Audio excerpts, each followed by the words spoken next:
जानेंगे। मैं हूँ करतलान बख्श और मैं हूँ मुताहिर जलीस खान। हेडलाइंस आप जान चुके, बुलेटिन का आगाज करेंगे और सबसे पहले अहम खबर से आपको आगाह करें। सदर मुमलिकत डॉक्टर आरिफ अलवी ने ऑफिशियल सीक्रेट तरमीम बिल और पाकिस्तान आर्मी तरमीम बिल पर दस्तखत की तरदीद कर दी और ट्वीट किया कि खुदा गवाह है, मैंने ऑफिशियल सीक्रेट तरमीम बिल और पाकिस्तान आर्मी तरमीम बिल पर दस्तखत नहीं किए। मैं इन बिल से मुत्तफिक नहीं था। मैंने अपने अमले से कहा कि वो बगैर दस्तखत शुदा बिलों को मुकर्ररा वक्त के अंदर वापस कर दे ताकि उन्हें गैर मौसर बनाया जा सके। कई बार तस्दीक की कि वो वापस जा चुकी हैं और मुझे यकीन दिलाया गया कि वो जा चुकी हैं। आज पता चला कि मेरा अमला मेरी मर्जी और हुक्म के खिलाफ गया। अल्लाह सब जानता है, वो इंशाअल्लाह माफ़ कर देगा, लेकिन मैं इन लोगों से माफ़ी मांगता हूँ जो इससे मुतासिर हुए। इसी पर बात करने के लिए हमारे साथ मौजूद हैं ब्यूरो चीफ इस्लामाबाद तारिक चौधरी। तारिक चौधरी, एक बार फिर वही वाला जिक्र करेंगे क्योंकि जाहिर है मुतनाज़ा चीज़ हो चुकी है और जिस तरह से सदर मुमलिकत कह रहे हैं कि मैं इन दस्तखत की तरदीद कर रहा हूँ, मैंने दस्तखत नहीं किए। क्या कहते हैं कि आगे जाकर भी अगर इसी तरह की नोयत रही और ऐसे बहुत सारे बिल होंगे जो कि सदर के पास पहुँचे होंगे, क्या आपको लगता है कि इतनी लाइल्मी ठीक है? देखिए, जहाँ तक बाकी बिलों का ताल्लुक है तो उनके बारे में तो कोई ऐसी कंट्रोवर्सी सामने नहीं आई, तो लिहाजा उनका तस्करा तो करना मुनासिब नहीं है। लेकिन क्योंकि इस वक्त बात हो रही है इन दो बिलों की, ऑफिशियल सीक्रेट्स अमेंडमेंट बिल 2023 और पाकिस्तान आर्मी तरमीमी बिल 2023, तो ये दो बिल हैं जिनके बारे में अब सदर साहब की तरफ से पर्सनली अपने ट्वीट के जरिए एक तरदीद दी है। तरदीद तो नहीं कहा जा सकता, अलबत्ता एक्सप्लेनेशन कहा जा सकता है, क्योंकि उन्होंने ये नहीं कहा कि मैंने एक तरफ से कहा मैंने साइन नहीं किए और साथ ये कह रहे हैं कि चूंकि मुकर्ररा मुद्दत के अंदर मैंने वापस भेजने के लिए कह दिया था और अमले पर ये बोझ डाला गया है कि अमले ने मेरी हुक्मदोली की है और अमले ने जो है वो बिल वापस भेज दिया या नहीं भेजा, इसकी वजह से वो फिर वो नाफिल अमल हो गया होगा। तो ये बात तो उन्होंने तरदीद तो नहीं की, अलबत्ता एक्सप्लेनेशन की और अपनी पोजीशन वजाहत की है। तो इसका मतलब ये है उनकी नज़र में भी ये बिल जो है वो प्रोसेस पूरा कर चुका और प्रोसेस पूरा करके पास भी हो चुका होगा। अब उसकी हैसियत कानूनी है, कानूनी नहीं है, मुतनाज़ है, गैर मुतनाज़ है, इसका फैसला तो फिर मिजाज अदालत में हो सकता है या सुप्रीम कोर्ट में हो सकता है कि अगर वो उसको कोई चैलेंज करे। लेकिन जाहिर है ये कितना सीरियस मामला है कि पाकिस्तान का हाईएस्ट ऑफिस जो है प्रेसिडेंट ऑफ पाकिस्तान का, जो कि सुप्रीम कमांडर हैं, वहाँ अगर बिलों की इतनी बेतरतीबी है और इतनी अबतरी है कि वो एक बिल के बारे में अपने अमले को कहते हैं कि आप इसको वापस भेज दें और वो वापस नहीं जाता और वहाँ पड़ा रहता है और पड़ा रहने के बाद वो मखसूस मुद्दत गुजर जाती है, तो ये तो फिर एक ऐसी अजीबोगरीब बात है कि जिस पर हर चीज़ हर तरफ से तनकीद आएगी। क्योंकि आइन का आर्टिकल 75 जो है वो वाज़ेह तौर पर कहता है कि जब सदर साहब के पास कोई बिल आता है तो उसको 10 दिन तक वो अपने पास रोक के रखते हैं और रोक के रखकर वैलिड रीज़न के साथ उसको वापस भेजते हैं या फिर उसको मंजूर करते हैं। तो अगर उन्होंने उनके ऑफिस से वो बिल वापस नहीं आया और उसके ऊपर कोई वैलिड रीज़न भी नहीं लिखी तो फिर कानूनी तौर पर आइनी प्रोसेस के मुताबिक तो बिल पास हो चुका है। अब उस बिल की तशरीह करने के लिए आगे फिर जो है बहस मुबासे हो सकते हैं, कानूनी तरीकाकार इख्तियार किया जा सकता है। तो मेरी नज़र में सदर साहब ने वजाहत तो जरूर की है और ये बताया है कि जी मैं चूँकि इस बिल में खुद शामिल नहीं हूँ, ज़्यादा माफ़ी मांगता हूँ, लेकिन इसके लोग जिम्मेदार होंगे, डेफिनेटली उनके खिलाफ कार्रवाई होनी चाहिए। ठीक है तारिक चौधरी, ये तो पॉइंट वो हो गया कि बिल मंजूर हुआ या नहीं हुआ, भिजवाया या नहीं भिजवाया। पहले तो ये पॉइंट था कि इसमें कुछ मुतनाज़ा शिक़े हैं जिसकी वजह से इस बिल को नहीं एक्सेप्ट कर सकते। कुछ लोगों ने इस पर एतराज़ भी किया था, कौमी असम्बली के अंदर भी, सेनेट के अंदर भी, तो कुछ शिक़े वो निकाल दी गई थी। अब इस पर आरिफ अलवी साहब का, सदर मुमलिकत का एतराज़ क्या था जिसकी वजह से वो बिल वापस कर रहे थे, कुछ पता चल सका इस पर? देखिए, ये तो सदर साहब को वजाहत करनी चाहिए कि अगर उनके नज़दीक उस बिल से मुतफिक नहीं है तो उनको कौन सी ऐसी शिक़े थी जिनको मुतराज़ समझते हैं, कौन से ऐसी शिक़े जिन पर उनको एतराज़ था। यही मैं कर रहा हूँ कि जब सदर साहब को बिल वापस भेजते हैं तो उसके ऊपर वैलिड रीज़न लिखी जाती हैं, आईनी दफात का कोट किया जाता है, उस पर लिखा जाता है बाकायदा तौर पर कि मैं या उनका जो लेजिस्लेशन डिपार्टमेंट है वो लिखता है। तो अगर सदर साहब ने कोई अपने रिमार्क्स लिखे हैं और उनके मुताबिक शिक्कों का जिक्र भी किया है, तस्करा किया है, उनका मेंशन किया है, तो फिर उस बिल की कॉपी जो है मंजूर पे आ जानी चाहिए। तो वान सदर जो है वो जारी कर दे। डेफिनेटली वान सदर ने उसकी कॉपी रखी होगी अपने पास। तो अगर उनकी नज़र में बिल में कोई चीज़ ऐसी थी जो कि आइन से मुतादिम है, जो कोई मुतनाज़े है या कोई इंसानी हुकूक से मुतादिम है, तो फिर इस बात की वजाहत करनी चाहिए। मैं तो बार बार कर रहा हूँ कि सदर साहब की वजाहत जो है वो अधूरी है, उसमें उन्होंने कई चीज़ों का तस्करा नहीं किया, उन वजूहात का जिक्र नहीं किया जिनकी बुनियाद पर बिल वापस मिल जाए। अगर बिल वापस आया है उसकी वजह बताना जो है वो भी सदर का काम है, वरना तो पाकिस्तान ठीक है। ये बिल तारिक साहब, ये बिल वाकई बड़े हसास बिल हैं और काफ़ी इंपॉर्टेंस है इन दोनों बिल्स के हवाले से। इतना टाइम इसको क्यों दिया गया, इतना वेट क्यों किया गया? अगर इतने हसास बिल है तो सीधे स्ट्रेट फॉरवर्ड बात होती कि हाँ ये बिल मुस्तरद होता है या मंजूर होता है। क्योंकि अगर इतना ही इस पर एतराज़ उठाया गया, पहले भी कुछ शिकें निकाल दी गई, इस पर एतराज़ था तो फौरी तौर पर मुस्तरद कर देना चाहिए था। फिर ये कहा गया कि मैंने अपने स्टाफ को बोल दिया था, उन्होंने नहीं करा। तो गैर जिम्मेदारी किसकी है? कौन इसका मुर्तकिब है और कौन सवाल कर सकता है इनसे? सदर साहब तो अपने कंडक्ट के बारे में खुद वजाहत कर सकते हैं, और अगर उनका कोई अमला मुलव्वस है तो उसके बारे में कार्रवाई के लिए कह सकते हैं। कार्रवाई के लिए वो हुकूमत को दरखास्त कर सकते हैं, वो वजारत कानून को कह सकते हैं, वो पुलिस को कह सकते हैं, FI को कह सकते हैं, जो भी उनका जो लीगल डिपार्टमेंट है जो उनको एडवाइस करे। जहाँ तक इस बात का ताल्लुक है कि बिल पहले क्यों नहीं पास हुआ, तो जाहिर है जब कोई बिल पार्लियामेंट में आता है तो पार्लियामेंट में बिल तफसीली डिस्कशन होती है, तो वहाँ पर जो भी मेंबर्स होते हैं वो अपोजिशन के हों, हुकूमत के हों, या किसी ऐसी पार्टी के हों जिनका हुकूमत से या अपोजिशन से कोई ताल्लुक ना हो लेकिन वो मेंबर हों, तो वो अपने अपने एतराज़ करते हैं। सिविल सोसाइटी से एतराज़ करती है, डिस्कशन होती हैं, मसलात को ज़ेर बहस लाया जाता है, लेकिन बिल तो वो कानूनी खबर होता है जो कि पार्लियामेंट से पास हो जाए। अगर पार्लियामेंट से भी पास हो गया, यानी सेनेट से पास हुआ, कौमी असम्बली से पास हुआ, वो कमेटी में गया और कमेटी में एक मुतफ़िका तौर पर एक डॉक्यूमेंट आई, कौमी असम्बली से पास हुई, सेनेट से पास हुई, और पास होने के बाद फिर वो सदर साहब के पास आई। सदर साहब ने अगर उस पर कोई इतराज़ करना था या अगर कोई इतराज़ है तो उन्होंने वो इतराज़ात उस बिल के ऊपर, कॉपी के ऊपर अपने नोट्स लिखे होंगे और उसके कोई रिमार्क्स लिखे होंगे। सिर्फ ये कह देना काफ़ी नहीं होता कि मैं ये बिल मुस्तरद करता हूँ, ये मुझे बिल पसंद नहीं है। एक तरीकाकार है, हमने पहले भी बहुत से ऐसे देखे हैं जब बिल वापस आते हैं वो लिखते हैं कि जो आइन का आर्टिकल फलां जो है उसके मुताबिक ये बिल ठीक नहीं है, और फिर ये भी इस पर लिखा जाता है, उसको मुस्तरद नहीं किया जाता बल्कि लिखा जाता है कि पार्लियामेंट इस पे दोबारा बहस करे। बिल्कुल, यानी रीज़न जनरेट किए जाते हैं और रीज़न जनरेट करने के बाद जो है वो तमाम तर प्रोसीजर जो है वो आगे डेवलप होता है। हमारे साथ इस वक्त मौजूद है बैरिस्टर वक्कास अब्रेज़ साहब, माहिर कानून है। आपको खुशामदीद कहेंगे, आपके वक्त का बेहद शुक्रिया। बड़ी मुतनाज़ा बात जो कि इस वक्त सामने आ रही है, क्योंकि सदर ने तो इन तमाम तर चीज़ों की तरदीद कर दी है। उन्होंने कहा कि मैंने ऑफिशियल सीक्रेट और तरमीमी बिल और आर्मी तरमीमी बिल पर दस्तखत ही नहीं किए। वो ये कह रहे हैं कि मैंने अपने अमले से कहा था वापस भेज दो, और उन्होंने इस बात की यकीन भी दिलाया कि मैंने वापस भेज दिया। देखिए जी, this is quite baffling and bewildering for me to understand being a student of law के पाकिस्तान का सबसे बड़ा आईनी ओहदा, क्योंकि हमारे आइन के अंदर जो आईनी सरबराह रियासत का वो सदर ममलकत है जो कि सदर पाकिस्तान है, और अगर इनके बिहाफ पे इस तरह की कोई स्टेटमेंट या कोई ट्वीट या वो ट्वीट कर देते हैं तो मेरे ख्याल में ये बड़ी काबिल अफसोस बात है। एक बिल को पास हुए अगर 3 दिन गुजर गए, 1 हफ्ता गुजर गया, 10 दिन गुजर गए और आपको आज याद आया और आप माफी मांगते हैं, कौन की आपकी बहुत बड़ी एक नेग्लिजेंस है कि आपकी एक कोताही की वजह से अगर आप समझते हैं कि आपने दस्तखत नहीं किए थे और आपके अमले ने दस्तखत किए थे तो आपको ये सारी की सारी चीज़ें इंक्वायर करनी चाहिए थी, इन्वेस्टिगेट इंटेरोगेट करवानी चाहिए थी, उन लोगों के खिलाफ डिसिप्लिनरी कमेटी से एक्शन लेना चाहिए था, और डिसिप्लिनरी लॉज भी हैं जो कि इन तमाम चीज़ों से डील करते हैं, उसको भी हरकत में आना चाहिए था।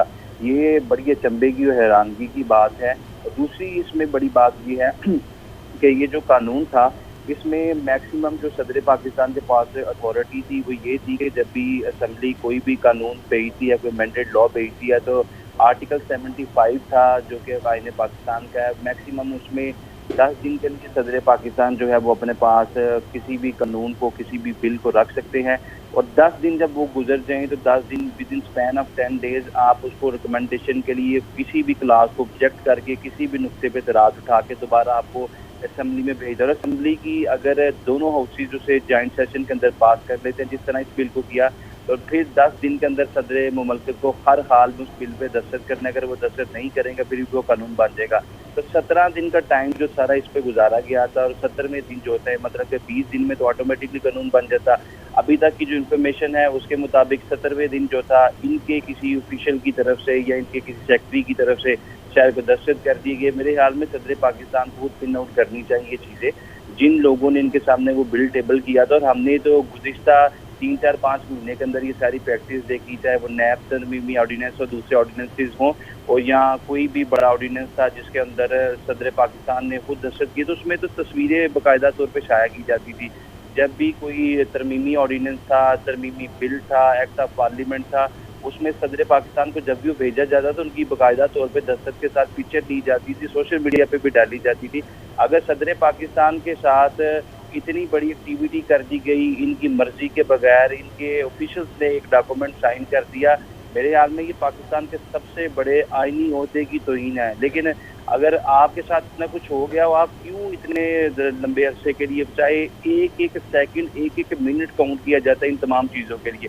तो मैं ये समझता हूँ कि अगर आप सुम्मुन बुकमुन खामोश तमाशाई बने रहे और आज आप कोई माफ़ीनामा ट्वीट करते हैं कि मैं माफ़ी चाहता हूँ तमाम लोगों से, तो ये हमारे लीगल सिस्टम के मुंह पे एक बहुत बड़ा थप्पड़ है। हमारे कॉन्स्टिट्यूशन के अंदर सबसे बड़ा जो एक आईनी होता है, वो आईनी होता खुद को मुकम्मल तौर पे इन तमाम चीज़ों से एग्जेम्प्टेड कर रहा है, कंडोन कर रहा है कि मेरे नॉलेज के मुताबिक, इंफॉर्मेशन के मुताबिक के बगैर ये सारी की सारी चीज़ें कर दी गई।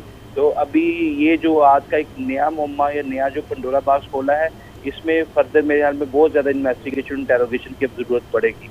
ठीक है, वक़ास साहब हमारे साथ मौजूद रहेगा। सीनियर एंकर पर्सन शौकत पराशा ने भी ज्वाइन कर लिया है। शौकत साहब, यकीनी तौर पे अब ये बात सामने आती हुई दिखाई दे रही है कि गैर जिम्मेदारी का मुजाहरा हुआ है।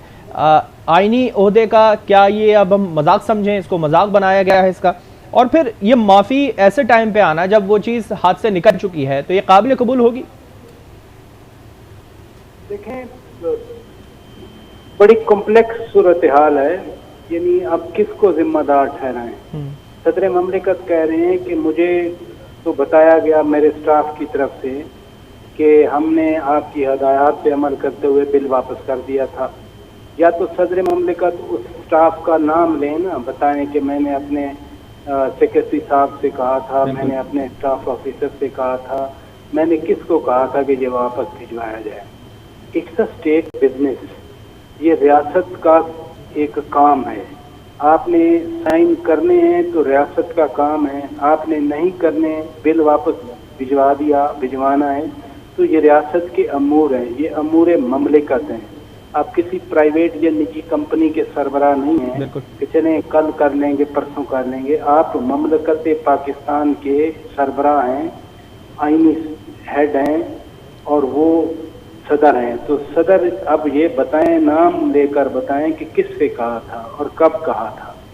दूसरा अहम बात यह है कि अब ये कानून बन चुका, अब 10 दिन का जो लैप्स था वो उसके बाद 17 दिन। तीसरी अहम चीज है कि कल ये सुबह खबरें चली कि सदर ममलिकत ने दस्तखत कर दी है। तो तहकीकात अगर हों इस सारे मामले की, तो ये भी फिर तहकीक होनी चाहिए कि जो लोग खबरें चला रहे थे उनको कहाँ से पता चला कि सदर ने दस्तखत कर दिए हैं। सदर कह रहे हैं कि दस्तखत नहीं किए। क्या वो भी खबर चलवाना कल जहाँ से भी पहली बार चली होगी उस पूरे प्लान का हिस्सा था कि सदर ने तो कहा था वापस कर दें, हम इधर से खबर चलवा दें कि बिल पर साइन कर दिए। तो इसका एक एलिमेंट नहीं है। ये जो बनाना रिपब्लिक का एक लफ्ज़ है, वो बनाना रिपब्लिक यही होती है कि अब मुल्क के सबसे बड़े आईनी ओहदे के सरबराह कह रहे हैं कि देखें मेरी तो विल और कमांड को अंडरमाइन किया है। किसने किया है? वो कह रहे हैं कि मेरे अपने स्टाफ ने, लेकिन वो स्टाफ का नाम नहीं दे रहे। आपने किसको असाइन किया? फिर एक बार नहीं आपने कहा। सदर ममलिकत अपने ट्वीट में फरमा रहे हैं कि मैंने बाद में बार बार पूछा तो बार बार मुझे रीअश्योर किया गया, यानी यकीन दहानी करवाई गई, अश्योरेंस दी गई कि हाँ हमने वापस भिजवा दिया है। तो सदर ममलिकत तो मुतमईन थे कि मैंने ये बिल वापस कर दिया। लेकिन टाइमिंग बड़ी इंपॉर्टेंट है। देखें ना, कल सुबह ये खबरें चली कि जी वो सदर ने साइन कर दिए हैं, फिर उसी साइफर पे ऑफिशियल सीक्रेट एक्ट के अंडर वाइस चेयरमैन पीटीआई जी उनको गिरफ्तार किया गया। फिर इसी ऑफिशियल सीक्रेट एक्ट के अंडर चेयरमैन पीटीआई की भी गिरफ्तारी डाली गई, क्योंकि उनका तोशाखाना केस के खिलाफ, तोशाखाना सजा के खिलाफ अपील जो है वो इस्लामाबाद हाई कोर्ट में इसी हफ्ते समाअत के लिए मुकर्रर हो चुकी है। हम तो ये समझ रहे थे कि शायद ऑफिशियल सीक्रेट एक्ट के अंडर गिरफ्तारी इसलिए डाली गई है कि कहीं जो है वो तोशाखाना सजा के खिलाफ अदालत उनको जमानत न दे दे। लेकिन अब पता चला कि ये जो ऑफिशियल सीक्रेट एक्ट की कहानी है, सदर कुछ और बयान कर रहे हैं, सदर का स्टाफ कुछ और बयान कर रहा है। तो चाहिए यही कि एक तो सदर ममलिकत बताएं उन्होंने आर्टिकल 75 के तहत वो जिम्मेदारियां पूरी की, उन्होंने किससे कहा कि ये वापस भिजवाएं, कहीं उनके लेटर पे साइन हैं जो उन्होंने इंस्ट्रक्शन दी, या ममलिकत पाकिस्तान के अमूर वो ज़बानी सर अंजाम देते हैं। कोई फाइल तो होगी ना जिस फाइल पे सदर ने लिखा होगा कि आई हियर बाई ऑर्डर या recommend to return this bill unsigned. अगर वो रिकॉर्ड नहीं है तो फिर तो बड़ी अजीब सी बात है। फिर पहले जो बिल सदर ने वापस भिजवाए या सदर ने साइन किए तो वो ऐसे ही वर्बली काम चलता रहा। यानी ये मैं अगेन कहूँगा कि ये कोई डिपार्टमेंट नहीं है छोटा सा, ये स्टेट ऑफ पाकिस्तान है। तो इन तमाम मामलात की तहकीकात कराई जाए। ये जितना मजाक इस ट्वीट की वजह से या इस बात पे हो रहा है कि सदर को भी गुमराह किया गया जैसे सदर कह रहे हैं, सदर को बाईपास किया गया जैसे सदर कह रहे हैं, ये सदर के सामने झूठ कहा गया जैसे सदर कह रहे हैं, या सदर के अख्तियार को अंडरमाइन किया गया जैसे सदर कह रहे हैं, या सदर के अहकामात की हुक्म अदूदी की गई जैसे सदर कह रहे हैं। तो ये तो बड़ी संजीदा बात है। बिल्कुल, बहुत ही संजीदा बात है और बहुत सारे सवालात ऐसे हैं जो इस वक्त रेज़ हो रहे हैं और उन तमाम सवालात के ऊपर बहुत सारी सियासी जमातें भी जो है वो इस वक्त ज़ाहिर तशवीश का इजहार करी हैं। ऐसे में PTI का सदर मुमलिकत के ट्वीट पर गहरी तशवीश का इजहार है। कहा ट्वीट हर लिहाज से गैर मामूली, तशवीशनाक और नाकाबिल तसव्वुर है। ट्वीट से पूरी कौम में बेचैनी और इज़्तिराब की संगीन लहर ने जन्म लिया। रियासती निज़ाम में ऊपर से लेकर नीचे तक फैला मोहलिक तरीन इन्फेक्शन कौम के सामने बेनकाब हो गया। सदर मुमलिकत के ट्वीट के मंदरजात का हर जाविये और हर पहलू से जायजा ले रहे हैं। PTI का रद्दअमल सामने आया है। इस तमाम सूरत हाल के ऊपर PTI का सदर मुमलिकत के ट्वीट पर गहरी तशवीश का इजहार किया गया है PTI की जानिब से और कहा है कि ट्वीट हर लिहाज से गैर मामूली, तशवीशनाक और नाकाबिल तसव्वुर है, जबकि ट्वीट से पूरी कौम में बेचैनी और इज़्तिराब की संगीन लहर ने जन्म लिया है। रियासती निज़ाम में ऊपर से लेकर नीचे तक फैला मोहलिक तरीन इन्फेक्शन कौम के सामने बेनकाब हो गया है। सदर मुमलिकत की ट्वीट के मंदरजात का हर जाविये और हर पहलू से जायजा ले रहे हैं। तो दूसरी जानिब नून लीग के रहनुमा अताउल्लाह तारड़ ने सदर मुमलिकत के ट्वीट पर रद्द-ए-अमल देते हुए कहा कि आम बंदा भी जानता था ये बिल वापस नहीं हुए और वसूल करने का तरीक़ेकार है। इस अमल को डबल चेक भी किया जा सकता था। अपने अमले को इल्ज़ाम देना भोंडा बहाना है। नून लीग की तरफ से अता तारड़ ने रद्द-ए-अमल पेश किया है और कहा है कि सदर मुमलिकत के ट्वीट के हवाले से उन्होंने कहा कि आम बंदा भी जानता था कि ये बिल वापस नहीं हुए। बिल भेजने और वसूल करने का तरीक़ेकार है, इस अमल को डबल चेक भी किया जा सकता था। अपने अमले को इल्ज़ाम देना भोंडा बहाना है। इसी के साथ साथ इसाक डार ने भी रद्द-ए-अमल दिया है। उन्होंने कहा कि अखलाकियात का कम से कम तकाजा है कि सदर आरिफ अलवी इस्तीफा दें। साबिक वज़ीर ख़ज़ाना इसाक डार ने सदर मुमलिकत के बयान को नाकाबिल यकीन करार दे दिया। कहते हैं आरिफ अलवी अपने मनसब को दुरुस्त तरीके से संभालने और अपने ऑफिस को चलाने में नाकाम हुए हैं। सरकारी उमूर फाइल्स में अंजाम दिए जाते हैं। इस तरह के बयान सिर्फ हमदर्दी समेटने के लिए होते हैं। इसी तमाम सूरत हाल एक बार फिर अपने पैनल की जानिब बढ़ते हैं। तारिक चौधरी, मैं आपकी तरफ आऊँगा। अब ये तमाम चीज़ें, ये तमाम मुतालबात सामने आ रहे हैं। इसाक डार ने इस्तीफ़े का मुतालबा कर दिया है। अता तारड़ कहते हैं कि तहकीकात होनी चाहिए और अपने जो स्टाफ है उस पर इल्ज़ाम लगाना भोंडा बहाना है। अब प्रोसेस क्या होगा? अगर तहकीकात करनी है या तहकीकात करने का कौन हुक्म दे सकता है? कमेटी कौन तश्कील दे सकता है? क्या तहकीकात होंगी? किस तरह से प्रोसेस होता है इसका?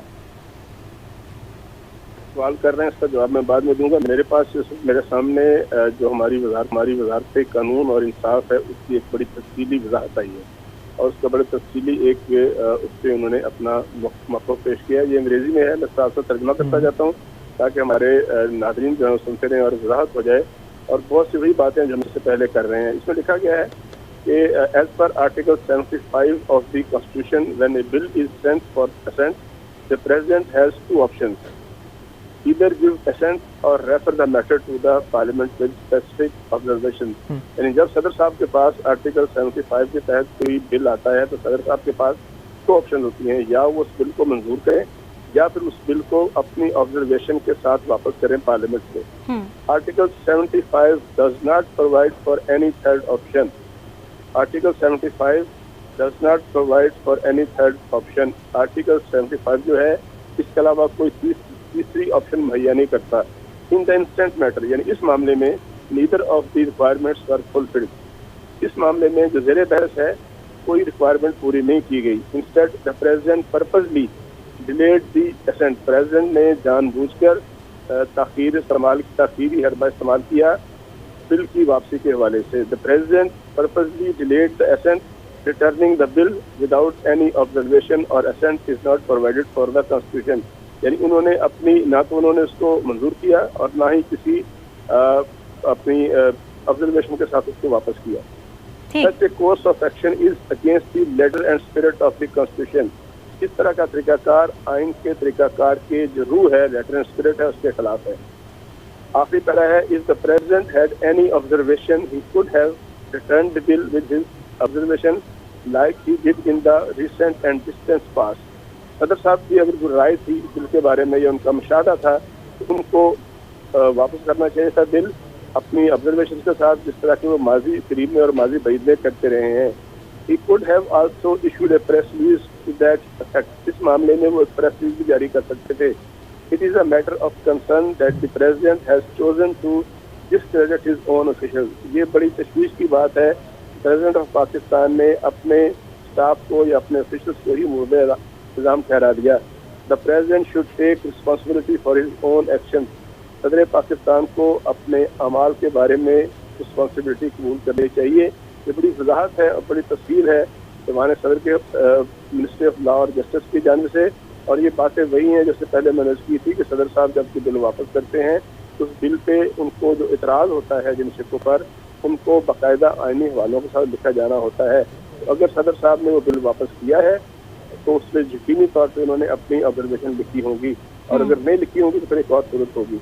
तो इस इनकी वजाहत के बाद, वजाहत कानून की वजाहत के बाद अब ये बहस जो है एक नया रुख लेकर नजर आती है। बिल्कुल, बहुत सारी ऐसी चीज़ें हैं जो कि मुतनाज़ा होती हुई दिखाई दे रही हैं, और जैसे कि आपने भी अभी वाज़े तौर पर बड़ा ब्रीफली सब कुछ डिस्क्लोज़ किया कि वहाँ से भी बयान आया है, और इस तरह से तमाम तर चीज़ों को मद्देनज़र रखते हुए ये मुमकिन नहीं हो सकता।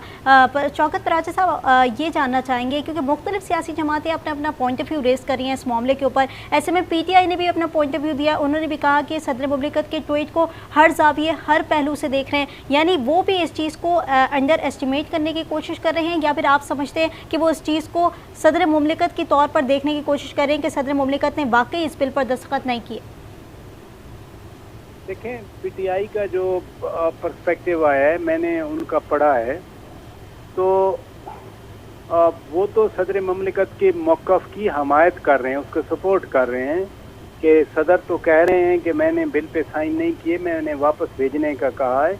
लेकिन सवाल ये पैदा होता है कि जब सदर ने ये कहा कि वापस भेजें तो समरी किधर गई, समरी किसके पास थी? मैं जो पहले आपसे नुक्ता अर्ज कर रहा था कि सदर वाज़े तौर पर बताएं कि उन्होंने स्टाफ के किस मेंबर से ये कहा। देखें, SOP एक बड़ा डिफाइंड होता है। वज़ीर आज़म किसको हदायत देते हैं, सदर किसको हदायत देते हैं, या जो मिनिस्टर होते हैं की मिनिस्ट्रीज़ के जो हैं की मिनिस्ट्रीज़ के इंटीरियर है, फॉरेन मिनिस्ट्री है, अब वो किसको हदायत देते हैं। और स्पेशली ये जो सरकारी काम होता है ये बाकायदा SOP डिफाइंड होता है। ये कह देना कि स्टाफ से कहा था ऐसे काम नहीं चलेगा, सदर साहब बताएं। और फिर ये भी देखा जाए कि सदर ममलिकत एक हाईएस्ट ऑफिस है रियासत का, सदर ममलिकत की हुक्म अदुली कैसे की जा रही है? जब सदर ने इंस्ट्रक्शन दी हैं तो फिर जो है वो सदर की इंस्ट्रक्शंस को कौन डिफाई कर रहा है, यानी कौन उसको न मानने की बात कर रहा है? और फिर वो समरी है कहाँ, समरी है किसके पास? जो चेन ऑफ कमांड है ऐवान सदर में, समरी किसके पास होती है, फिर आगे कैसे प्रोसीड करती है? यूजुअली तो ये डॉक्यूमेंट्स जो हैं जो लीगल विंग है ऐवान सदर की वो हैंडल करती है। तो जो एडिशनल सेक्रेटरी या जॉइंट सेक्रेटरी जो लीगल होंगे, जब अगर तहकीकात होती हैं, पहले तो इन मामलात की तहकीकात नहीं होती, क्योंकि जैसे डार साहब का बयान आ गया कि सदर आप इस्तीफ़ा दें तो प्रेशर बढ़ेगा सदर पे, क्योंकि मैंने पहले ही आपसे बात की कि 8 सितंबर को सदर की मुद्दत ख़त्म हो रही है, और प्रेसिडेंसी का ये मौक़िफ़ था कि जब तक नया सदर नहीं आता आइन के मुताबिक यही कंटिन्यू करेंगे। लेकिन अब आज की इस डेवलपमेंट से अगर समरी पर भी सदर के अहकामात पर अमल नहीं होता तो फिर सदर को इस ऐवान सदर में रहने की क्या ज़रूरत है, अगर उनका अपना स्टाफ, उनके अपने ऑफिसर्स उनकी बात नहीं मान रहे। दूसरा एंगल ये भी हो सकता है, जो लोग कह रहे हैं कि ये सदर पर एक दबाव डालने की कोशिश है कि भाई अपना सामान बांधो और चले जाओ। और ये रफ़ीक तारड़, जस्टिस रफ़ीक तारड़ के साथ ये हो चुका है कि उनकी मुद्दत रहती थी और उस वक्त के chief executive general Pervez Musharraf ने उनको चलता किया और ख़ुद ऐवान सदर भी संभाल लिया। तो ये मुख्तलिफ एंगल हैं, इसीलिए एक इंडिपेंडेंट इंक्वायरी जो है वो जुडिशल इंक्वायरी रादर मैं कहूँगा कि वो इस मामले पे बहुत ज़रूरी है, क्योंकि हमारे मुल्क का अब बिल्कुल ही जो है ना वो एक मजाक बन गया है कि सदर कहे, सदर के अहकामात पर अमल ना हो और सदर इतनी बेबस हो जाए कि वो अल्लाह को गवाह बनाकर कस्में खा रहे हों और अल्लाह की तरफ वो रजू कर रहे हों कि और फिर जो उन पर्टिकुलर कवानीन के मुतासरीन हैं उनसे भी माफ़ी मांग रहे हों जो वुड बी मुतासरीन होंगे। और वुड बी मुतासरीन तो कल हो गए ना, मखदूम शाह महमूद कुरैशी साहब एग्जैक्टली इसी लॉ के अंडर अरेस्ट हुए जिस लॉ के बारे में सदर ममलिकत कह रहे हैं कि जी मैंने तो इस पर साइन ही नहीं किए, और ना सिर्फ साइन नहीं किए बल्कि जो स्टिपुलेटेड टाइम है 75 आर्टिकल का, उस 75 आर्टिकल के अंडर 10 दिन के अंदर अंदर सदर ने ये कानून साजी वाली समरी भेजनी होती है। अदरवाइज कोई समरी आए प्रेसिडेंट के पास तो वो 15 दिन तक रख सकते हैं सदर, लेकिन कानून साजी लॉ मेकिंग लेजिस्लेशन वाली जो समरी आएगी वो आर्टिकल 75 के तहत सदर 10 दिन के लिए रख सकते हैं। 10 दिन सदर रखेंगे या वापस भिजवा देंगे, या फिर जो है वो अगर वापस भिजवाएंगे तो ज्वाइंट सेशन में जाकर वो दोबारा बिल पेश होगा, अमेंडेड होगा या नहीं होगा, और फिर अगर सदर नहीं साइन करते तो वो बजाते खुद लॉ बन जाएगा। और इस केस में तो चूंकि ऐवान सदर ने ये समरी वापस नहीं भिजवाई तो लिहाजा वो जो पहले ही 10 दिन थे उन 10 दिनों के अंदर अंदर वो कानून बन चुका। सिर्फ सदर के ऊपर जो इस वक्त उंगली उठ रही है वो ये है कि कल से ये खबरें चली, कल शाम को जब वो एक अरेस्ट हुई और उसी कानून में पहले से जेल में मौजूद चेयरमैन पीटीआई को भी इसी केस में इसी लॉ के अंडर अरेस्ट किया गया, तो सदर ममलिकत को क्या वाकई इल्म नहीं था, या सदर फिर ये एक दिन जो है पूरा वो ये तहकीकात करते रहे कि मेरे जो है वो अहकामात पर अमल हुआ नहीं हुआ। बाकी पाकिस्तान है, पाकिस्तान में मैंने आपको एक पहले भी एग्जांपल दी थी, सम्मन भेज दिया जाता है और जो अफेक्टेड पार्टी होती है उसके पास पहुंचने नहीं दिया जाता और वन साइडेड अदालत से फैसला करवा लिया जाता है। तो लगता है कि सदर के साथ भी फिर इस तरह को कोई हाथ हुआ है। ठीक है, शौकत पराचा हमारे साथ मौजूद रहेगा, वकास अब्रुल साहब भी हमारे साथ मौजूद है। वकास साहब, अब आर्टिकल 75 जो कि ये कहता है कि 10 दिन के अंदर बिल रखना है या बिल मुस्तरद करना है, एक तो उससे भी एक्सीड किया गया, एक वो पॉइंट। दूसरा पॉइंट ये है कि जब सदर खुद ही इस चीज़ की जिम्मेदारी नहीं ले रहे हैं तो फिर उनका स्टाफ इस चीज़ पे क्या रिएक्शन देगा। तीसरा पॉइंट ये, फिर उनसे कहा जा रहा है या मुतालबा सामने आ रहा है कि वो इस्तीफ़ा दे दें अपनी सदारत से जब उनके पास इतनी पावर नहीं है। कानूनी राय क्या होगी? एक तो ये कि आर्टिकल 75 जो कि उसकी दी हुई टाइम लिमिट से एक्सीड किया गया, उस हवाले से क्या एक्शन हो सकता है, इस हवाले से भी अपडेट कीजिएगा। इसमें 2 पॉइंट्स हैं। आर्टिकल 75 का पहला हिस्सा पढ़े, कोई भी बिल जो है वो सदर पाकिस्तान को भेजा जाता है from the side of the parliament, वो नेशनल असेंबली और सेनेट से पास करके सदर पाकिस्तान को भेजा जाता है। तो 10 दिन के लिए उनको वक्त दिया गया है कि 10 दिन में अगर वो किसी भी क्लॉज पे, किसी भी नुक्ते पे ऑब्जेक्शन रेज करते हैं तो वो दोबारा उसको भेजेंगे। वो फर्स्ट 10 डेज के लिए वो उनको रिकंसिडरेशन का टाइम दे दिया गया। अगर नज़रसानी करने के लिए वापस भेजते हैं दैट्स फाइन, अगर नहीं भेजते तो 10 दिन में बजाते हुए वो कानून बन जाएगा। पहला मरहला तो ये, अगर वो भेज देते हैं और असेंबली के जॉइंट सेशन से पास करके दोबारा भेज दिया जाता है तो फिर उनको 10 दिन जो है सेकंड क्लास 75(2) ये कहती है कि 10 दिन उनको फर्दर दिए जाएंगे। अगर वो जो 10 दिन फर्दर दिए कि उसमें वो पास कर लेते हैं तो दैट्स फाइन, अगर वो नहीं पास करते तो देन 10 दिन का जो टाइम गुजरने के बाद वो खुद का कानून बन जाएगा। मतलब मीनिंग देर बाय 75 आर्टिकल जो सदर पाकिस्तान को मैक्सिमम टाइम देता है कि अगर वो रिकंसिडरेशन के लिए भेज दें, ऑब्जेक्ट करें अपने पास रखें तो वो 20 दिन है। 20 दिन के बयान जाकर वो कोई भी बिल अपने पास नहीं रख सकते। वकास साहब, सॉरी टू इंटरप्ट यू, यहाँ पर वजारत कानून का भी एक जो है वो इस मामले पर तशवीश का इजहार है, क्योंकि उन्होंने भी ये डिक्लेयर किया है कि सदर के पास सिर्फ 2 ऑप्शंस होते हैं, या तो वो मंजूरी देते हैं या फिर वो मामला पार्लियामान को भेज देते हैं। ये 2 ऑप्शंस हैं और आर्टिकल 75 में कोई तीसरा ऑप्शन दरकार नहीं होता। बिल्कुल इसी तरह है जी, मैंने भी यही चीज़ आपकी गोशगुजार की कि आपके पास पहला ऑप्शन ये है कि नज़रसानी के लिए कोई भी क्लास को ऑब्जेक्ट करके आप दोबारा भेज दें कि रिकंसीडर करें, और अगर आप नज़रसानी के लिए नहीं भेजते तो 10 दिन के अंदर दस्तखत करें। अगर दस्तखत भी नहीं करते तो वो बजाते खुद जो है इन इटसेल्फ 10 दिन गुजरने के बाद, टाइम गुजरने के बाद कानून बन जाता है।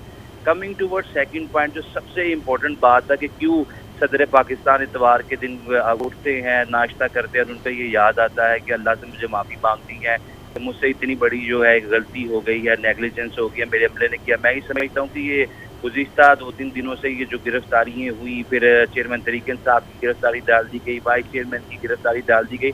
इसके अंदर जो सबसे इम्पोर्टेंट चीज़ है, जो अमेंडमेंट्स की गई, हमें उसकी तरफ एक दफ़ा देख लेना चाहिए। सेक्शन 6 से लेके सेक्शन 12 तक इसके अंदर अमेंडमेंट्स की गई थी, और इसके अंदर जो सबसे रेलिवेंट अमेंडमेंट है जिसके ज़िम्मन में ये सब के सब लोग लपेटे गए हैं, वो सेक्शन 8 और सेक्शन 9 है। वो ये कहता था कि अगर कोई भी शख्स जो है वो कोई ऑफिशियल प्लेस है, ऑफिशियल डॉक्यूमेंट है, उस डॉक्यूमेंट को छुपाने में, घर ले जाने में, या उस डॉक्यूमेंट के बारे में या उस प्लेस के बारे में किसी को प्रोवोक करता है, इंस्टिगेट करता है, इंसाइट करता है, या फैसिलिटेट करता है, या पार्टिसिपेट करता है, तो वो भी ऑफिशियल सीक्रेट एक्ट के तहत जो है वो ट्रीट किया जाएगा। इससे पहले ये प्रोविजंस कानून के अंदर मौजूद नहीं थी। चूँकि शाह महमूद कुरैशी उस वक्त फॉरेन मिनिस्टर थे, उसके साथ आज़म खान साहब थे जो प्रिंसिपल सेक्रेटरी थे, जब ये डॉक्यूमेंट उनको आया तो इन्होंने फैसिलिटेट किया, पार्टिसिपेट किया किस चीज़ के अंदर, ये डॉक्यूमेंट खान साहब को ले जाने में उनको फैसिलिटेट किया, सहूलत दी कि वो डॉक्यूमेंट अपने पास रख लें। हालांकि बतौर अगर वो रियासत के वज़ीर आज़म हैं तो वो कोई भी डॉक्यूमेंट अपने साथ लेके नहीं जा सकते। ये सारी की सारी चीज़ें आपके पास अमानत है। आप वज़ीर आज़म हाउस से एक गमला, एक गुलदान का, जो भी वज़ीर आज़म हाउस की या रियासत की मलकियत, आप कुछ भी लेके नहीं जा सकते। लिहाजा ये जो अमेंडमेंट्स आई हैं, इन अमेंडमेंट्स की वजह से ये सारे का सारा नज़ला इनके ऊपर गिरा था, और आज इतवार के दिन जब ये उठे तो इनको शायद ये याद आया कि अभी ज़्यादा वक्त नहीं गुजरा और मुझे माफ़ी मांग लेनी चाहिए। वक़ार साहब, बात यहाँ पर पॉइंट ये रेस होता है कि अब तो वो ट्वीट में तरदीद कर रहे हैं और वो साफ साफ जो सारा नज़ला है वो अमले पे गिरा रहे हैं, और उन्होंने कहा कि मैंने तो अमले से कहा था और अमले ने मुझे ये बात कही है कि हमने दोबारा से बिल वापस भेज दिया है। तो वो तो तमाम तर चीज़ें अपने आप को बरी ज़िम्मा करके वो तमाम तर चीज़ें अमले के ऊपर जो है जिम्मेदारी डालते हैं। तो कानूनी पहलुओं से अगर इसका जिक्र किया जाए तो वो तो स्ट्रेट फॉरवर्डली कह रहे हैं कि मैं इसमें जिम्मेदार नहीं हूं, मैंने अपनी कार्रवाई पूरी की थी और मैंने बिल को वापस भेजने के लिए कह दिया था, लेकिन मेरा अमला इसका जिम्मेदार है। तो कानूनी पॉइंट ऑफ व्यू से इसमें क्या तहकीकात होगी? मेरे ख्याल में ये ट्रांसमिशन का, this is the most interesting question of this transmission. वो क्यों? वो इसलिए कि अगर कोई भी कानून पास ना हो, उसमें डिफेक्टो प्रोसीजर या डिफेक्टो प्रोसेस अप्लाई किया जाए, देन व्हाट? फिर उसके बाद क्या होता है? क्या वो तमाम के तमाम एक्शन जो वैलिडेट हुए थे वो इनवैलिडेट कर दिए जाएंगे? 3 नवंबर 2007 की जो इमरजेंसी नाफिज की गई थी, और उसके बाद जितने भी एक्शन जो वैलिडेट कर दिए गए थे, जब सुप्रीम कोर्ट ने 2009 में हुक्म दिया तो उन्होंने कहा कि ये डिफेक्टो प्रोसेस है, डिफेक्टो प्रोसीजर है। डिफेक्टो प्रोसेस या डिफेक्टो प्रोसीजर, ये जो टर्म कानून के अंदर इस्तेमाल की जाती है, it means not by law. एक टर्म इस्तेमाल की जाती है डिजोरो, एक डिफेक्टो। डिजोरो से मुराद जो कानून के मुताबिक की जाती है, और डिफेक्टो जो कानून से हट के की जाती है, किसी नजरिया जरूरत के तहत कर दी गई, किसी मिस्टेक ऑफ फैक्ट या एक्ट के तहत या नेग्लिजेंस के तहत कर दी गई, या जानबूझ के भी कर दी गई। मैं ये समझता हूँ ये सारे का सारा डिफेक्टो प्रोसेस। और डिफेक्टो प्रोसेस से होगा क्या? इस डिफेक्टो प्रोसेस को अगर कोर्ट रिवर्स कर दिया, या इनकी शाह महमूद कुरैशी की जो गिरफ्तारी उसको चैलेंज कर दिया जाता है, सेक्शन 9 के तहत इनकी गिरफ्तारी की गई है, लेकिन ये तो एग्जिस्ट ही नहीं करता, जो कि प्रेसिडेंट ऑफ पाकिस्तान कहते हैं कि मुकर्रर वक्त से पहले ही ये कानून बन गया और उनसे पूछे बगैर, इनको जानने बगैर, इनकी इन्फॉर्मेशन के बगैर इनके अमले ने दस्तखत कर दिया। तो सबसे बड़ा इस चीज़ का जो बेनिफिट मिलेगा शायद वो चेयरमैन तहरीक इंसाफ और at the same time vice chairman Tehreek Insaf को मिल जाए कि कानूनी एग्जिस्ट नहीं करता, तो उसमें ड्यू प्रोसेस ऑफ लॉ को ही ऑफ नहीं किया गया और सदर को चकमा दे दिया या धोखा दे दिया या इनके अमले ने नहीं बताया। ये जिस तरह शौकत पराते साहब बात कर रहे हैं, ये सबसे ज़्यादा ज़रूरी चीज़ है कि सदर साहब को खुद इस चीज़ का इंडिकेशन देनी पड़ेगी कि कौन से ऑफिशियल से जो इनके पास आए वो डॉक्यूमेंट लेकर। ठीक है, वक़ार साहब हमारे साथ मौजूद रहेगा, इस पे कानूनी पॉइंट ऑफ व्यू से आपसे मजीद भी बात करेंगे। इस वक्त आपको बताएं कि सेनेटर मुश्ताक अहमद का भी रद्दअमल सामने आया है। उन्होंने कहा कि ये तो एक नया पिंडोरा बॉक्स खुल गया है, हाल वाकई ऐसी रही है जैसा कि सदर ने लिखा है, तो ये रियासत पाकिस्तान, पार्लियामेंट और कानून साजी के साथ साथ 24 करोड़ पाकिस्तानियों की भी तौहीन है। बिल्कुल, और इसी पर बात करने के लिए हमारे साथ मौजूद है मुनीस जहांगीर। मुनीस, जिस तरीके से मुश्ताक अहमद साहब भी ये बात कह रहे हैं कि अगर ये बात सच है और सदर मुमलिकत ने जिस तरीके से ये पॉइंट स्कोर किया या पॉइंट लिखा है कि मैंने जो है वो बिल पर साइन नहीं किए, तो ये तमाम तर चीज़ें कहाँ लेके जाती हैं लॉज को, तमाम तर चीज़ों को, और इस तरह से इम्पॉर्टेंट बिल्स जो इस तरह से बाहर पास भी हो जाते हैं और उनकी नज़र में भी नहीं आते। जी देखिए, आप इसको सिर्फ एक इंसिडेंट के तौर पे ना देखें, आप ये भी देखिएगा कि ये मामला कई हफ्तों से चला आ रहा है। जब हमने बात की सियासतदानों से जो ऑपोजिशन में थे, खैर ऑपोजिशन में तो खास कोई नहीं था, सारे एलाइज जो थे उन्होंने भी हमें ये बाकायदा शिकायत लगाई। अख्तर मेंगल साहब ने तो आके टीवी पे इंटरव्यू दिए, मुझे भी इंटरव्यू दिए और लोगों को दिए, और उन्होंने ये बात बार बार कही कि हमें जो बिल्स आपने पास किए हैं ना आप कमेटी के अंदर लेके आए और ना ही उनके ऊपर आपने कोई डिबेट की, बल्कि यहाँ तक हमें बताया गया कि जो बिल्स आए थे उनके अंदर जब तरमीम की गई तो जो कॉपी दी गई on the house of the national assembly, उन एमएनएस के पास कुछ और कॉपीज थी और जो पढ़ा जा रहा था, बिल पास किया जा रहा था, वो कोई और कॉपी थी। तो जहाँ तक शिकायत जो है ये एमएनएस ने की, और उन्होंने जैसे आम जो प्रोसीजर होता है वो तो बड़ा क्लियर है। आम प्रोसीजर के अंदर कमेटी के अंदर बिल जाते हैं, कमेटी के अंदर डिबेट होती है, मुतल्लिका स्टेक होल्डर्स को बुलाया जाता है, उसके ऊपर कानून साजी के ऊपर काम होता है। जो काबिल कबूल बिल होते हैं या जो काबिल कबूल होते हैं उसको पास कर दिया जाता है तरमीम करके, नहीं तो नजरखानी की जाती है। इसलिए तो कमेटी बनती है, इसलिए तो अच्छे तरीके से बिल्स के ऊपर बात हो सकती है। मगर हमने क्या देखा कि इन बिल्स को जल्द से जल्द बुलडोज किया गया। यहाँ तक कि कॉपीज आप छोड़ दें कि पाकिस्तान पीपल्स पार्टी के पास नहीं थी, अख्तर मेंगल साहब के पास ये कॉपीज नहीं थी, खुद PMLN के अपने MNAs के पास ये कॉपीज नहीं थी जब ये बिल्स बुलडोज किए गए। अब ये बिल्स चले जाते हैं सदर पाकिस्तान के पास, और सदर पाकिस्तान बाकायदा तौर पे ये ट्वीट करके कहते हैं कि मेरा ही अमला मेरे से ही बगावत कर गया। तो देखिए ये पहली दफा शिकायत नहीं आई, कुछ ऐसे भी वज़ीर आला हैं, और मैं समझती हूँ शायद मुनासिब ना हो उनका लेने का, कि उन्होंने एक खत लिखा और वो खत उनके अपने अमले ने ही दबा दिया। तो देखिए यूसुफ रज़ा गिलानी जब वज़ीर आज़म थे तो उन्होंने कहा था कि स्टेट विद इन स्टेट को हम टॉलरेट नहीं करेंगे, तो ये स्टेट विद इन स्टेट नहीं है तो और क्या है। ठीक है मुनीस, एक पॉइंट और ये अब सामने आ रहा है। एक तो ये कि बिल का क्या बना, उसमें मुतनाज़ा क्या था, शिकें निकाली गई, फिर उसके बाद दोबारा भेजा गया। अब पॉइंट ये आ गया है कि गैर जिम्मेदारी का मुजाहरा, इतना बड़ा ओहदा, इतना बड़ा ऑफिस, और यकीनी तौर पे उनका ऑर्डर कोई छोटा तो होता नहीं है, उसके बाद भी स्टाफ ने इस तरह से रद्द-ए-अमल अपने पेश किया और झूठ बोला, और जिस तरह से उन्होंने अपने ट्वीट पे जाहिर किया है कि स्टाफ ने मुझसे झूठ बोला, मैंने जितनी दफ़ा ही पूछा मुझे इस बात की यकीनदानी कराई गई कि हाँ बिल वापस भिजवा दिया गया। तो गैर जिम्मेदारी का मुजाहरा तो हुआ है, ये बात तो हम डिनाई नहीं कर सकते। देखिए अब ये सदर पाकिस्तान के ऊपर ओनस है कि अब वो अगला लाएमल उनको क्या होगा, क्या वो इस ओहदे के ऊपर फाइज रहेंगे कि नहीं रहेंगे। उनके पास ऑप्शन भी है कि वो इस्तीफा भी दे सकते हैं, मगर अनफॉर्चुनेटली अब हकीकत ये है कि जो ऑफिशियल सीक्रेट एक्ट के अंदर तरमीम आई है उससे ये तो वाज़ेह हो गया है कि जो मिलिट्री कोर्ट तक केसेस जाने हैं उनका एम्बिट को वसी कर दिया गया है, यानी कि अब और लोगों को भी वो भी ऑफिशियल सीक्रेट एक्ट के जद में आएंगे और उनको भी मिलिट्री कोर्ट से भेजा जाएगा। जिस तरह से बताया जा रहा है कि शायद शाह महमूद साहब को भी मिलिट्री कोर्ट के अंदर ट्राई किया जाए। तो यही ये सदर पाकिस्तान के लिए भी अलमिया होता कि ये उस बिल के ऊपर दस्तखत करते जिसके तहत उनके लीडर, उनके कॉलीग जो हैं उनके लिए राह हमवार होती कि वो ऑफिशियल सीक्रेट एक्ट के तहत उनके ऊपर कार्रवाई होती और फिर मिलिट्री कोर्ट से उनका अच्छा मुनीस पॉइंट ये रेस होता है, क्योंकि जिस तरीके से हम टाइम की बात करें, क्योंकि टाइम बड़ा इंपॉर्टेंट है, और जैसे कि सदर मुमलिकत को हम ये कह सकते हैं कि वो बेखबर रहे, और हम मीडिया इस पर बड़ा जो है ना करता भी रहा ट्रांसमिशन और ब्रेकिंग भी करता रहा कि सदर मुमलिकत के जो है वो बिल पर दस्तखत हो चुके हैं। उसके बाद इतना टाइम गुजरने के बाद और आज ट्वीट आना, आपको नहीं लगता मुतनाज़ा है?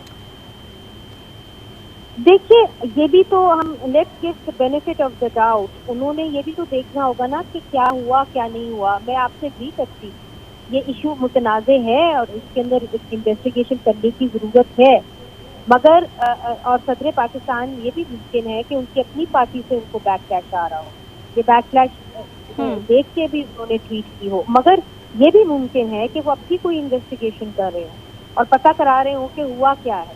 तो देखिए जब आप इतने बड़े ओहदों पे होते हैं और असल में रियासत कोई और चला रही होती है और वो इदारे चला ही नहीं रहे होते जिनको चलानी चाहिए, तो फिर मामला इतने सीधे नहीं रहते। इसीलिए जो है हमें दोनों इश्यूज को देखना चाहिए। बहरहाल अब सदर पाकिस्तान ने एक तरीके से अपने आप को भी कटहरे में खड़ा कर दिया है अब क्या वो कंटिन्यू करेंगे? अगर उनका अमला उनके खिलाफ हो चुका है, उन्होंने उनके खिलाफ बगावत कर दी है, क्योंकि उनके जो फैसले हैं उनके ऊपर अमल दरामद नहीं हो रहा, बल्कि उसके बरक्स किया जा रहा है, तो क्या ये जो होता है वो अब इस लायक है कि वो इसके साथ जो है मुखलिस रहें, या कि वो समझते हैं कि अब उनको रिजाइन कर देना चाहिए? That is the big question. ठीक है, बहुत शुक्रिया मुनीज़ जहांगीर, आपने इस पर अपना पॉइंट ऑफ व्यू पेश किया और तमाम कानूनी और ख़ास तौर पे जो तहकीकाती मामलात हैं उस हवाले से भी अपडेट किया। वज़ारत क़ानून और इंसाफ का सदर ममलिकत के बयान पर भी ज़ाहिर तशवीश, कहा कि जब जाता है तो सदर के पास दो ऑप्शंस होते हैं, तीसरा कोई ऑप्शन नहीं होता। सदर मंजूरी देते हैं या फिर मामला पार्लियामान को भेज देते हैं। आर्टिकल 75 कोई तीसरा ऑप्शन बिल्कुल नहीं देता, ये वाज़ेह है उस आर्टिकल के अंदर कि उसमें कोई तीसरा ऑप्शन मौजूद नहीं है। दोनों में से कोई भी ऑप्शन पर अमल नहीं किया गया, वज़ारत क़ानून का ऐसा कहना है। उन्होंने कहा है कि सदर ने जानबूझकर मंजूरी में ताख़ीर की है। बिल्कुल, वज़ारत क़ानून और इंसाफ का सदर मुमलिकत के बयान पर इजहार तशवीश है। उन्होंने कहा कि जब बिल भेजा जाता है तो सदर के पास दो ऑप्शंस होते हैं, सदर मंजूरी देते हैं या फिर मामला पार्लियामान को भेज देते हैं। आर्टिकल 75 कोई तीसरा ऑप्शन नहीं देता। उन्होंने मजीद कहा कि दोनों में से कोई भी ऑप्शन पर अमल नहीं किया गया। सदर ने जानबूझकर मंजूरी में ताख़ीर की। किसी भी राय के बगैर बिल भेजने की आइन में कोई गुंजाइश नहीं है। ये बिल से मुतालिक बहुत सारी ऐसी बातें जो कि डिफरेंट पार्टीज़ के पॉइंट ऑफ व्यूज़ भी सामने आ रहे हैं। ऐसे में वज़ारत क़ानून और इंसाफ का भी सदर मुमलिकत के बयान पर इजहार तशवीश सामने आया है। उन्होंने कहा कि जब बिल भेजा जाता है तो सदर के पास दो ऑप्शंस होते हैं, सदर मंजूरी देते हैं या फिर मामला पार्लियामान को भेज देते हैं। आर्टिकल 75 कोई तीसरा ऑप्शन नहीं देता। जबकि वज़ारत क़ानून और इंसाफ ने मज़ीद ये कहा कि दोनों में से कोई भी ऑप्शन पर अमल नहीं किया गया। सदर ने जानबूझकर मंजूरी में ताख़ीर की। किसी भी राय के बगैर बिल भेजने की आइन में कोई गुंजाइश नहीं है। वज़ारत क़ानून और इंसाफ का सदर मुमलिकत के बयान पर इजहार तशवीश किया गया है। उन्होंने कहा है कि जब बिल भेजा जाता है तो सदर के पास दो ऑप्शन होते हैं, क्योंकि आर्टिकल 75 में कोई तीसरा ऑप्शन मौजूद नहीं है। वो दो ऑप्शन ये हैं कि या तो सदर उसकी मंजूरी देते हैं या फिर मामला पार्लियामान को भेज देते हैं। दोनों में से कोई भी ऑप्शन पर अमल नहीं किया गया। सदर ने जानबूझकर मंजूरी में ताख़ीर की। वज़ारत क़ानून ने कहा कि किसी भी राय के बगैर बिल भेजने की आइन में कोई गुंजाइश नहीं है। किसी चीज़ की निशानदही करना थी तो सदर राय के साथ बिल भेजते। सदर इस हवाले से प्रेस रिलीज भी जारी कर सकते थे। लेकिन ऐसे में सदर मुमलिकत के ट्वीट को भी नज़रअंदाज नहीं किया जा सकता। सदर मुमलिकत आरिफ अलवी ने ऑपरेट सीक्रेट तरमीमी बिल और पाकिस्तान आर्मी तरमीमी बिल पर दस्तखत की तरदीद कर दी है। ट्वीट किया, खुदा गवाह है, मैंने ऑफिशियल सीक्रेट तरमीमी बिल और पाकिस्तान आर्मी तरमीमी बिल पर दस्तखत नहीं किए। मैं इन बिल से मुत्तफिक नहीं था। मैंने अपने अमले से कहा कि वो बगैर दस्तखत शुदा बिलों को मुकर्ररा वक्त के अंदर वापस कर दें। इसी पर बात करेंगे। हमारे साथ मौजूद है माहिर कानून इरफान कादिर साहब। इरफान साहब, बहुत शुक्रिया वक्त देने का। वज़ारत क़ानून इंसाफ ने भी इज़हार तशवीश किया है सदर मुमलिकत के बयान पर और काफ़ी डिटेल में उन्होंने अपने पॉइंट्स दे दिए हैं। क्या समझते हैं, इस आर्टिकल को पामाल किया गया? सबसे पहली बात तो यह है कि सदर ने एक गैर आईनी चीज़ की है। ऊपर से वो बड़ा फख्र कर रहे हैं कि खुदा दुआ है कि मैंने गैर आईनी चीज़ की है। और गैर आईनी चीज़ क्या की है, उनके ट्वीट में लिखी हुई है कि मैंने बिल को वापस कर दिया बगैर दस्तखत किए हुए और मैंने कहा इसको गैर मौसर कर दो। तो सदर को तो आर्टिकल 75 में कोई इख्तियार ही नहीं है उसको गैर मौसर करने का। या सदर उसको मौसर कर सकता है सेंस दे के, या सदर उस पर भेज सकता है वापस कि आप इसको रिकंसिडर करें।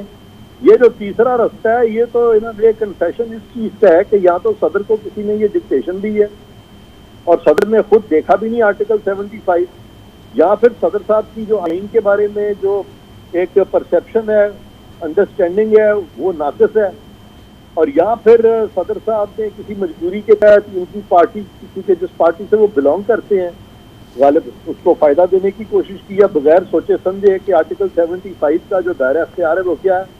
तो ये तो सदर से सरीहन एक गलत चीज़ हुई है, और गलत भी हुई है और गलती भी हुई है। दोनों चीज़ें सदर से हुई हैं। दानिस्ता तौर पे आया किया कि नहीं किया वो एक सेपरेट चीज़ है, वो इस वक्त वो तो खुदा ही जानता है, लेकिन ये किया जो कुछ किया सदर ने गैर आईनी किया। अच्छा इरफान कादिर साहब, ट्वीट पे अगर नज़र डालें तो एक तरफ सदर की बेबसी दिखाई देती है और दूसरी जानिब जो है ज़ाहिर है तमाम तर सूरत हाल इस वक्त इरफान कादिर साहब हमारे साथ मौजूद नहीं है, उनसे बात करने की कोशिश करेंगे। लेकिन सदर मुमलिकत का जो ट्वीट है उसको नज़रअंदाज नहीं किया जा सकता। तमाम डिफरेंट पार्टीज़ और सियासी पॉइंट ऑफ व्यू भी हमारे पास आ रहे हैं और साथ ही साथ जो लोग हैं वो भी तबसरा कर रहे हैं, क्योंकि सदर मुमलिकत डॉक्टर आरिफ अलवी ने सुबह ट्वीट कर दिया है और उन्होंने कहा कि ऑफिशियल सीक्रेट तरमीमी बिल और पाकिस्तान आर्मी तरमीमी बिल पर मैंने दस्तखत नहीं किए। उन्होंने दस्तखत करने की तरदीद कर दी है। साथ ही उन्होंने कहा कि खुदा गवाह है, मैंने ऑफिशियल सीक्रेट तरमीमी बिल और पाकिस्तान आर्मी तरमीमी बिल पर दस्तखत नहीं किए। मैं इन बिल से मुत्तफिक नहीं था। मैंने अपने अमले से कहा कि वो बगैर दस्तखत शुदा बिलों को मुकर्ररा वक्त के अंदर वापस कर दें ताकि उन्हें गैर मौसर बनाया जा सके। कई बार तस्दीक की कि वो वापस जा चुके हैं और मुझे यकीन दिलाया गया कि वो जा चुके हैं। आज पता चला कि मेरा अमला मेरी मर्जी और हुक्म के खिलाफ किया। अल्लाह सब जानता है, वो इंशाअल्लाह माफ़ कर देगा, लेकिन मैं इन लोगों से माफ़ी मांगता हूँ जो इससे मुतासिर होंगे। इस हवाले से आपको बता रहे हैं जहाँ पर ये तमाम सूरत इस वक्त क्रिएट हुई है, जिसमें वजारत कानून ने भी सदर मुमलिकत के बयान पर इज़हार तशवीश कर दिया है और काफ़ी पॉइंट्स डिटेल के साथ उन्होंने वाजे कर दिए हैं। आर्टिकल 75 के हवाले से उन्होंने कहा कि 2 ऑप्शन होते हैं, तीसरा कोई ऑप्शन नहीं होता, लेकिन तीसरा ऑप्शन शायद सदर मुमलिकत ने अपनाने की कोशिश की, जिस पर इरफान कादिर ने कहा है कि ये तीसरा ऑप्शन आर्टिकल 75 देता ही नहीं है, जिसको सदर मुमलिकत अपनाना चाह रहे थे, और ये गलत हुआ है और ये गलती भी हुई है उनसे। और शायद उन्होंने इस बात पे कहा है कि शायद इस पर सज़ा भी हो सकती है। ये तमाम सूरत हाल आर्टिकल 75 के हवाले से, जिस पे सदर मुमलिकत ने तीसरा ऑप्शन अपनाने की शायद कोशिश की, मगर तीसरा ऑप्शन मौजूद नहीं है। 2 ही ऑप्शन मौजूद है जहाँ पर मंजूरी दे सकते हैं या फिर इस मामले को पार्लियामान को भेज सकते हैं।